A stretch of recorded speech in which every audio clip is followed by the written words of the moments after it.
어, 역시나 했는데 혹시나 했는데 역시나 로 끝나나 그런 생각이 듭니다. 어제 아시아 시장 막 내리꽂았죠. 우리나라 2% 넘게 빠졌고 중국 지수도 굉장히 많이 빠졌습니다. 그러던 게 이제 유럽 와서 조금 잠잠해지더니 미국 와서는 1% 넘게 끝났어요. 이번에는 좀 세게 내리꽂나? 라고 기대를 했는데 끝나나? 라는 생각이 오늘 들었습니다. 또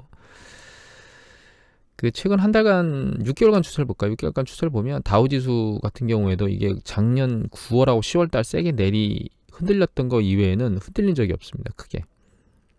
S&P 500 지수 마찬가지고 나스닥도 마찬가지고요. 그리고 최근 한 달치를 보면 다운은 오히려 지난번보다 더 높이 와 있어요. 그 다음에 S&P 500 지수는 지난번 수준까지 거의 다 나왔고 나스닥은 상대적으로 덜 왔죠. 상당히 많이 덜 왔습니다. 12월달 중반부터 조정받던 게 회복이 안 돼 계속 내려가고 있습니다. 이전에는 나스닥이 가장 선도적으로 움직였었는데 그러니까 언택이나 이런 쪽에 시총이 큰 것들 중심으로 막 움직였었는데 그렇게 움직이는 패턴이 죽었다는 뜻이죠. 그래서 우리가 생각해 봐야 될 건 우리도 그 언택 관련된 주식들 중에 밀려 올라온 것들이 잘 버티고 있는지를 잘 생각해 봐야 되는데 셀트리온입니다. 보시면 이거 장중 고가긴 하지만 최고가 중에 28.8% 거의 30% 빠졌습니다. 지금 어제 종가 기준으로. CS 윈드인데요. CS 윈드는 풍력이죠. 이거는 이제 바이오 제약이고 풍력도 보시면 이게 이 무상증자가 있었던 그날 행사됐던 그날의 장중 고가 대비 30% 넘게 빠졌습니다. LG화학도 여기 보시면 장중 고가지만 그거 대비 18% 빠졌어요.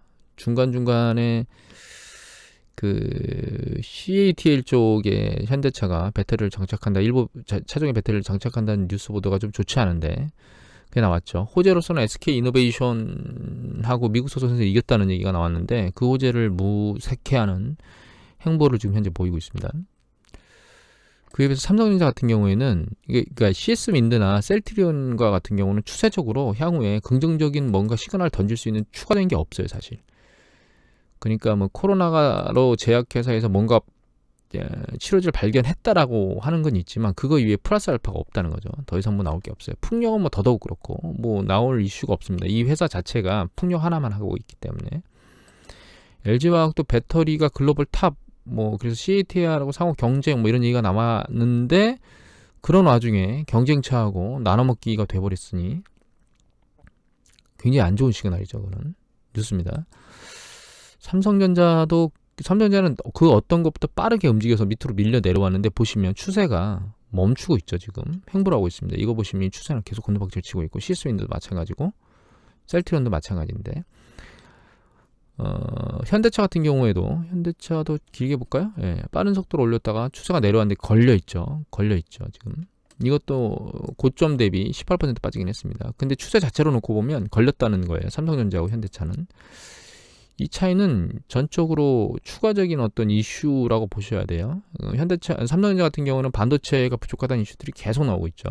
그러니까 이 삼성전자가 수혜를 받지 않을 수가 없다라고 하는 관점이 있는 거고 현대차도 전기차 수혜 때문에 그린 에너지 중에 특히 전기차 쪽으로 확 튀었고 애플카 때문에 튀었는데 그게 무산되면서 내려오긴 했지만 그 뒤로 뭐 포스코의 수소차 얘기가 나온다거나 혹은 어제 그저께인가요? 보도 나왔던 그 자율주행이 가장 빠르다거나 이런 것들이 계속 나오면서 여기에 계속 그 투자자들한테 드림을 심어주고 꿈을 심어주고 있거든요. 근데 LG화학이나 CS윈드나 뭐 셀트리온이 추가적인 꿈을 얘기할 게 있겠느냐? 저는 없다고 보고 있습니다. 그리고 지금 배터리 쪽에 추가적인 꿈, 하이니켈을 중국의 CATL이 생산한다고 얘기가 나왔잖아요. 그게 사실 LG화학 쪽에서 나와야 되는데 그래서 CATL이 에서 납품을 받던 자동차 회사가 LG화학 쪽에 납품을 늘렸다는 보도가 나와야 되는데 반대로 나온 거죠. 안 좋은 거죠. 그 다음에 그 뒤에 나올 수 있는 게 전고체 배터리인데 전고체 배터리는 미국에 있는 회사가 가장 빠릅니다. 그런 걸로 놓고 보면 LG화학이 경쟁력에서 약간 뒤로 밀리는 게 아닌가 이런 생각을 좀 조심스럽게 해보는데 그렇다고 이런 생각을 하는 건 아니에요. 이게 아랫방향으로 그냥 이렇게 떨어진다는 생각을 하는 건 아닙니다. 지금 일정 수준 많이 밀렸기 때문에 분명히 기술적 반등이 있을 겁니다. 근데 그게 추세적 반등이냐 기술적 반등이냐에 대한 논점을 생각해 봐야 되는데 추세적 반등인지는 상황을 좀 봐야 될 것 같고 기술적 반등이라고 생각을 해야 되지 않을까. 잘못한 박스권에 갇힐 가능성이 굉장히 높다라고 보고 있습니다. 개인적으로는. 삼성전자나 현대차는 우리한테 그 심어준 꿈이 향후에 실현되면 추세적으로 다시 밀고 올라가는, 쭉 추세적으로 올라갈 수 있는, 그러니까 긴 호흡에서 놓고 봐도 기대감이 있지만 그렇지 않다는 거예요. 이런 것들은. 물론 LG화학이 빠르게 기술 개발과 이런 걸 통해서 앞서 나가거나 동등하게 만드는 동등한 상황을 만들게 된다면 추세적으로 다시 상승할 수 있는 가능성은 오픈하겠죠. 하지만 CS윈드나 센트 이런 특별하게 그런 것들의 이슈를 던질 수 있는 기업이 아닙니다. 제가 보기에는. 그래서 위험합니다. 가장 위험해요. 이 두 가지 주식이. 이 지금 보여드린 주식 중에선. 그리고 현대차 얘기가 계속 나오고 있는데, 현대차가 지금 그 코나 배터리 화재 난 것 때문에 이거 전량 교체해준다 그래요. 작년 3분기에 그 과거에 있었던 이 AS를 전부 다 비용 처리하면서 적자 손을 냈는데, 요번엔 또 1조 원 정도 부담한다는데, 1조 원 정도가 현대차에서 다 부담하는 건 아니고 LG화하고 나누지 않을까 이런 생각을 하고 있는데, 아마 이런 부분도 아마도 요번에 CATL 쪽에 그 분산해서 배터리를 받는 이유 중에 하나일 거라고 생각합니다, 사실. 근데 현대차가 1조를 다 부담한다 하더라도 여기 영업이익을 보면 영업이익 연간 영업이익이 굉장히 높거든요. 그리고 분기당 영업이익이 4분기 같은 경우에 1조 7천억이 나왔기 때문에 추세를 잘 유지한다 그러면 1조라고 하는 거는 그렇게 큰 금액은 아니에요. 털고 나갈 수 있는 충분한 여력이 있다는 거죠. 그래서 어제 아이오닉스 신차 발표가 있었는데, 소비자들한테 신뢰감을 주기 위해서 당연스러운 수순이라고 생각을 하고 있고, 뉴스 보도는 이게 그 부정적이지만 그걸 완전히 일수에 해소할 수 있지 않을까라는 생각을 조심스럽게 생각해 봅니다. 그리고 또 한 가지 어제 많이 나왔던 뉴스가 우주인데, 제네시스 GV80을 몰고 열심히 달려가지고 아랫방향으로 곤두박질 치셨는데 살아나셨다고. 근데 전체적인 흐름은 이 완파된 것보다 상처가 덜하다라고 하는 부분이거든요. 그래서 일단은 자동차 때문에 살았다라고 하는 얘기들이 슬슬 나오고 있는데, 타이거 우주가 나중에 퇴원하면서 차 덕분에 내가 이 정도인 것 같다. 뭐 현대차 덕에 현대차에 고마움을 느낀다. 뭐 이런 얘기 한마디 해주면 굉장히 뭔가 전환점이 될 수도 있다라는 생각을 합니다. 이게 상식성이 있는 사람이잖아요. 가장 큰 부를 가지고 있는 사람이고, 이 사람이 여러 차를 탈 수 있는데 현대차의 제너시스를 탔고 그걸 가지고 사고가 났는데 큰 사고임에도 불구하고 살아났잖아요. 그럼 이제 통상적으로 북미나 뭐 유럽이나 가성비 때문에 한국차를 탄다고 얘기들을 한다고들 하는데, 이건 가성비 문제가 아니죠. 그래서 뭔가 전환점을 맞이할 수 있는 그런 기회가 될 수도 있다라는 생각을 하게 됩니다, 개인적으로. 그에 비해서 아우디 기사를 보면, 이제 이거 한참 전에 한 1개월 전에 나왔는데, 옛날에도 작년에도 좀 문제가 있었고 안전벨트 때문에 아우디 Q7이 안전성 검사에 최하위를 받았거든요. 이게 최하위를 받은 이유가 뒤에 그 안전벨트에 프리텐셔너인가 그래서 이제 이 사고가 딱 나면 안전벨트가 사람을 딱 잡아가지고 좌석에 딱 붙이는 그런 기능을 가지고 있는 안전벨트인데, 그거를 장착하지 않아가지고, 그걸 장착하지 않으면 사람이 앞으로 쏠리면서 이 에어백하고 팍 부딪히게 되면 크게 다치거나 사망할 수 있거든요. 근데 이게 뒷좌석에는 없고 앞좌석에만 있다는 거예요. 문제는 우리나라에만 그렇다는 거죠. 북미나 유럽에 수출하면 전혀 안 그런데, 판매하는 건 안전성을 위해서 억 단위를 주고 차를 샀는데 뒷자리에는 아이들이 앉는 좌석에는 없는 안전성이 최악인 그런 차를 샀으니 산 사람은 얼마나 속이 아프겠습니까? 그리고도 배짱을 튀기고 있으니 그 디젤 차들 연비 속여서 사람을 그 뒤통수를 쳤던 이 수입 외제차들 있잖아요. 이렇게 팔리는 이유는 아마도 두 가지 문제일 겁니다. 첫 번째는 국내의 법제화의 문제가 있고, 자동차 회사들 중심으로 만들어진 법제화의 문제가 있고, 또 하나는 이걸 구매하는 사람들이 있기 때문이겠죠. 물론 구매하는 분들은 속았기 때문에 그분들이 잘못했다고 얘기하기는 어렵지만, 한 가지는 생각해야 될 것 같아요. 우리나라의 차도 이제 글로벌 수준에 와 있다. 다만 이제 이런 얘기 하잖아요. 이제 수출차하고 국내차가 틀리다. 그러니까 그런 관점에서도 자동차 회사도 좀 정신 차리고 국내하고 수출차하고를 동등하게 만들고, 그리고 이제 구매자, 소비자들도 그것들을 이제 보면서 좀 같은 레벨 단위에서 움직인다는 얘기를 생각을 했으면 좋겠어요. 쓸데없는 설레발 얘기가 길어졌는데 오늘 중요하게 말씀드릴 부분은 이 부분입니다.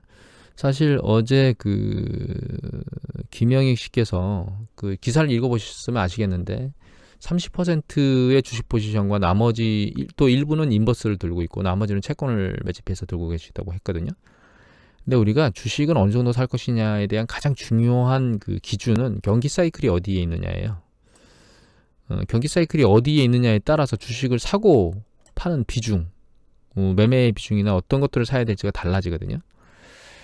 그런데 지금은 그러면 우리가 경기 사이클 어디에 있느냐? 경기 사이클은 여러 가지 경제 지표를 보고 판단해야 됩니다. 뭐 생산, 재고, 추락, 가동률, 고용, 그다음에 뭐 어떤 뭐 유동성에 대한 문제도 있고 하여튼 종합적으로 여러 가지가 있는데 그 근간에서 움직이면서 일정적인 패턴을 반복하는 것 중에 10년 국채 수익률하고요. 그다음에 기준금리 빨간 거, 그다음에 그 소비자 물가 상승률 이거 연두색입니다. 그다음에 보라색이 나스닥이에요. 주가. 이것들이 근간에서 반복적으로 경기 사이클의 위치에 따라서 변화합니다. 그래서 설명을 드리면 일단 기준금리는 경기가 저점에서 고점으로 올라가는 과정에 기준금리가 올라가요. 위로. 이렇게 중간중간에 흔들렸던 거는 뭐 이때는 사실 그 모라토리엄 선언하면서 러시아가 그래서 기준금리 단번에 한번 내려줬었거든요. 이거 그 이슈를 제외하고 나면 추세적으로는 계속 올라갔습니다. 그리고 이제 10년 국제 수익률이 일정 수준 이렇게 이거 이제 좀 더 길게 봐야 되는데 여기까지 설명을 드리려면 80년대 이후에 10년 국제 수익률 추세적으로 내려왔어요. 계속. 근데 이제 임박해서 놓고 보면 금리가 올라오고 있다가 이제 내려왔던 게 바닥을 치고 올라오고 있다가 다시 내려가죠. 10년 국채 수익률이 정점에서 이렇게 추세적으로 내려가는 가장 큰 이유는 그 긴 시간 동안 경기 사이클이 확정 국면에 있었기 때문에 계속 위험 자산을 가지고 있어도 돼라고 해서 안전 자산 선호도가 늘어나면서 채권을 매집하면 채권 가격이 올라가겠죠. 미국 국채 10년 만기 국채는 가장 안전한 채권이기 때문에 안전 자산이기 때문에 그러면 이제 그 채권 매집으로 몰리게 되면 가격은 올라가고 수익률은 내려가요. 그래서 그런 현상이 나타납니다. 그리고 주가는 한없이 밀려 올라왔다가 이게 계속 추세를 만들지에 대한 물음표 때문에 흔들리기 시작합니다. 이 시기에 경제 지표들도 약간씩 안 좋아지는 패턴을 보이는 것들이 나타나기 시작해요. 소비자 물가 상승률도 마찬가지로 올라왔다가 경기 수축 국면에 진입하게 되면 이제 디플레이션 우려로 빠른 속도로 빠지게 되죠. 그래서 경기 확장 국면의 그 정점에 그 인접한 상황에서 잘 보면 기준금리가 올라오다가 멈추는 상황이 보이고 그다음에 10년 국채 수익률은 아랫방향으로 내려가는 패턴을 보이며 주식시장도 정점을 맞고 힘을 발휘하지 못하고 있는 상황이 보이게 됩니다. 물가 상승률은 이제 정점이 지나기 전에 정점 전에서 내려올 수도 있고요. 정점이 지난 뒤에도 올라갈 수 있고 이거는 단박에 움직이는 게 아니기 때문에 그런 패턴을 보이다가 경기 수축이 진행되면 아랫방향으로 다 내려갑니다. 물가도 내려가고 기준금리도 빨리 내려가고 10년 국채 수익률도 일정 수준 내려가고 그 다음에 이제 주가도 내려가요. 그러다가 좀 확대해 볼게요. 기준금리가 일정 수준 많이 내려오면 그만큼 시장의 유동성이 늘어난다는 뜻이거든요. 그러면 이 채권도 여기서 이제 반등을 한번 시도했는데 다시 아랫방향으로 빨리 내려갔죠. 이렇게 그 올라가던 채권의 가격, 수익률이 내려가던, 그러니까 수익률을 말씀드릴게요. 내려가던 채권 수익률이 반등하게 됩니다. 이거는 안전자산 선호도가 깨졌다는 뜻이에요. 안전자산은 몰리지 않는다는 뜻이죠. 그 다음에 주식이 빠른 속도로 내려가다가 바닥을 치고 다시 반등을 하게 됩니다. 이 IT 버블 때는 이때 바닥을 찍지는 않았습니다. 2003년도 이때 바닥을 쳤거든요. 여하튼 내려오다가 반등을 하게 됩니다. 그러면 이때 경기가 확장 국면으로 터닝하려고 하는 패턴으로 돌아서요. 2000년대 IT 버블 때는 어떻게 됐느냐? IT 버블 때 볼까요? 예, 좀 더 늘려보겠습니다. 이렇게 됐죠. 똑같아요. 기준금리가 계속 올라오다가 일정 수준 멈춰버립니다. 그리고 채권 수익률이 쭉 일정 수준 유지하다가 갑자기 아랫방향으로 빠른 속도로 내려가죠. 그리고 주식시장은 이렇게 올라오다가 얘는 거의 끝자락까지 다 올라왔어요. 그러다가 흔들리기 시작하죠. 그죠? 그리고 기준금리는 빠른 속도로 내려왔어요. 그러면 이제 3자가 내려옵니다. 주식, 채권 수익률, 기준금리가 빠른 속도로 내려와요. 내려오다가 여기서 보면 바닥을 여기서 쳤습니다. 10년 국채 수익률은. 그 다음에 주식은 여기서 한번 치고 여기서 한번 쳤어요.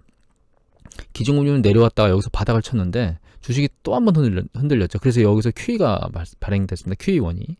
그러면서 주가 반등하고 바닥치고 10년 국채 수익률 상승하기 시작하고, 그 다음에 물가 상승률은 디플레이션으로 계속 빠지고 있었는데 향후에 다시 올라왔죠. 이 뒤에 추가적인 액션은 없었습니다. 왜냐하면 QE를 하고 나서 시간을 놓고 경제 추이를 지켜보기 때문에.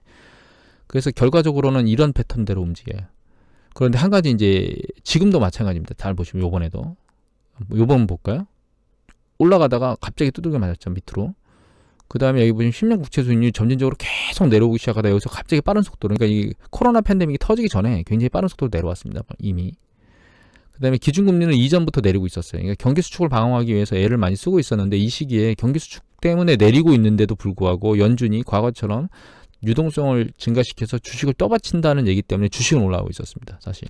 특이하게도 경제지표는 이 시기에 그렇게 좋지 않은 상황의 움직임, 이미 2019년도 들어오면서 다른 경제지표들 생산, 재고, 출하 이런 것들은 약간 좋지 않은 움직임들을 보이고 있었거든요. 그런데도 주식은 올라갔죠. 사실은. 그럼 내려왔는데 주식이 여기 보시면 이게 한 달 만에 반등하기 시작했습니다. 가장 주된 이유는 사실은 기준금리를 여기까지 내렸고, 다 내리고 나서도 기준금리의 금리 폭이 너무 작으니까 QE를 바로 진행했다는 그 이유 때문에 이제 올라갔죠. 그리고 채권이 올라가고 있고 주식도 올라가고 있고 물가도 살아나고 있습니다. 기준금리는 한참 지나야 올리게 될 겁니다. 제 생각에는 2025년에도 기준금리 안 올릴 수도 있습니다. 향후에 한 4, 5년 뒤에나 올릴까라는 얘기를 할 수도 있습니다. 물론 이게 탄력을 굉장히 빨리 받고 올라가면 그보다 좀 더 이르게 진행할 수도 있겠지만 제 생각에는 한동안 안 올릴 거라고 생각하고 있습니다. 중요한 건 그 IT 버블 때는, 그러니까 이거부터 먼저 정리할까요? 지금 현재 주식시장은 경기 사이클의 초반에 있습니다. 그러니까 경기 사이클을 100으로 놓고 보면, 경기 확장 국면을 100으로 놓고 본다면 제 생각에는 한 30% 정도 와 있다고 봅니다. 그러니까 아직 올라가려면 멀었다는 거죠. 계속 추세적으로. 근데 이제 다른 점이 있어요. 그 관점에서 놓고 보면 주식의 포지션이 길어야 되는데 다른 문제점이 뭐가 있냐면, 그거는 이게 IT 버블 때거든요. IT 버블 때는 주식이 2000년대 초반부터 조정받기 시작해서, 여기는 이제 이 나스닥은 2002년도 후반이지만 S&P 500 지수는 2003년도 중반입니다. 여기가 바닥이었어요. 그러니까 거의 3년 동안 조정을 받았습니다. 주식시장이.